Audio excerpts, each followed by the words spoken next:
talk about the EU and its dreams of a CBDC. The European Commission published legislation plans to underpin a digital euro on Wednesday. This is live reporting from CoinDesk in Brussels, Belgium. Of course, the European Commission is a separate body from the ECB, the European Central Bank, but it does have to okay a lot of stuff that the ECB is going to do. The ECB, for what it's worth, and we've talked about it on the show quite a bit, has been moving forward with CBDC plans. Probably one of the most aggressive bodies to be doing so, actually. The nice bit about this is it does seem that there seems to be some sort of agreement between the ECB and the European Commission on the scope of the CBDC, the importance of it, and also the privacy implications of a CBDC, noting that they shouldn't be able to track or stop certain purchases through this CBDC, but they will retain some programmability within the CBDC, such as allowing for automatic payments at a certain time. Now, there is some contention here, right? We've talked about CBDCs on the show, so the privacy angle is one part. Another part about this is commercial banks who also issue money through their own banking structures.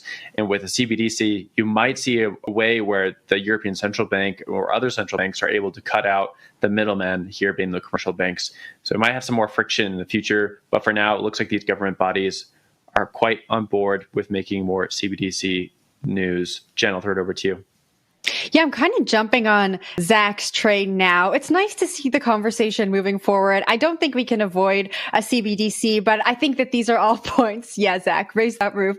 Points that we should be talking about. I think some of the things they're looking to solve based on this report is pretty interesting. They're saying, they want to be able to get this digital money to everyone, everywhere for free. And they wrote addressing people in remote areas, which hasn't really come up in the CBDC discussion that we've had here on the show, at least in the articles that we've spoken about. And I think about people who live in remote areas. They often live far away from banks. They often transact more in cash. And if this can offer a solution to them, I think it's cool. It moves the financial industry in one way, but I'm still very skeptical when it comes to data protection and privacy. I know in this report, they said that data privacy could potentially be, I don't have the exact quote in front of me. They noted higher data protection standards. And I think that it was implied just because, this is now going to be overseen by the government and there would be higher data protection standards there. I don't know if that is necessarily true. We've seen data breaches on a governmental level before. And I don't know that the government is necessarily any better than a private company or a commercial bank. And I am still skeptical when it comes to privacy, even if the payments are taken offline. But who knows? Maybe I'll be proven wrong. Zach, what do you think? Programmable money, it's going to get weird. We've seen this in China where it's like, hey, we give you the CBDC, you got to send it, but you got to spend it by a certain time or else it goes away, right? That's like the programmability. That's a downside. That's something that a lot of people are scared of, rightfully so, right? But then again, EU, I think, is certainly, acting as they normally do on online privacy, right? It's something that they are active about over in the EU with the GDPR and, cookies and all that jazz. It's something that they think about very thoughtfully, I guess. So it seems par for the course that this would be a big part of their conversation. I guess in a world where like CBDCs exist in different flavors, like these, private cryptocurrencies, which is what sort of the government regulators call it, not private in the sense of like Zcash or Monero, but private in that they're privately issued as opposed to being publicly issued. There could become like, interesting momentum behind private cryptocurrencies because you're going to have this suite of CBDCs that have all this programmability, that have this convenience, potentially have some sort of like government overreach downsides. If everything's digital, then you have this alternative universe of actual cryptocurrencies that don't have any of that stuff, right? They aren't issued by a central bank. They aren't overseen by a political class. They exist transnationally to do stuff. So that is kind of like the Star Wars war that we're going to see, I think, mount over time, especially as CBDCs and digital money just becomes the norm.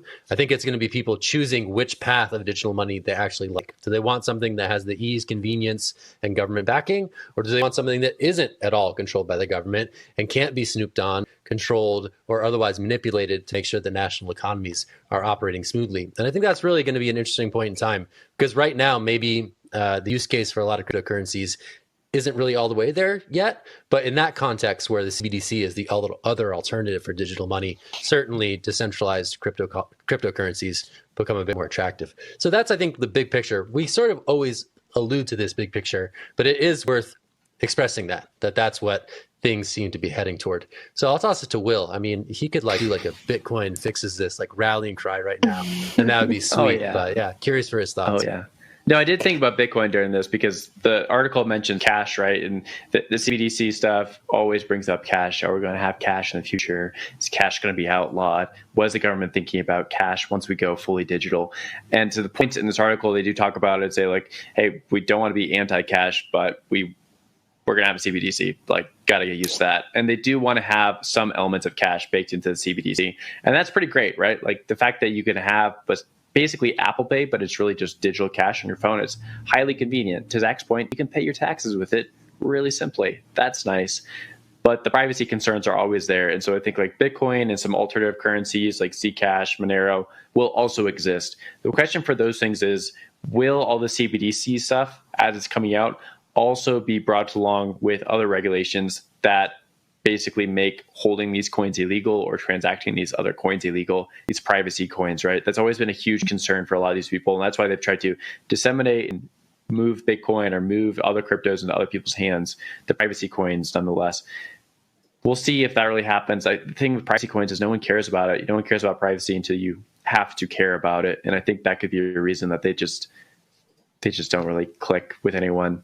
Last thought on this is exchanges, right? We saw news this morning that KuCoin is going to start forcing mandatory KYC.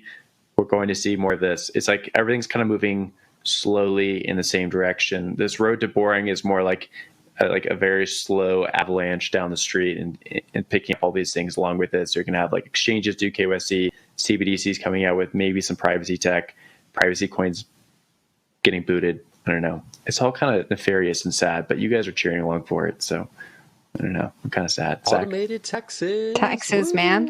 Yep. I'm with Zach on that one. I hate it. Just hit that tax button. Boom. Easy button. CBDCs. Thanks. All right. That's it. We're going to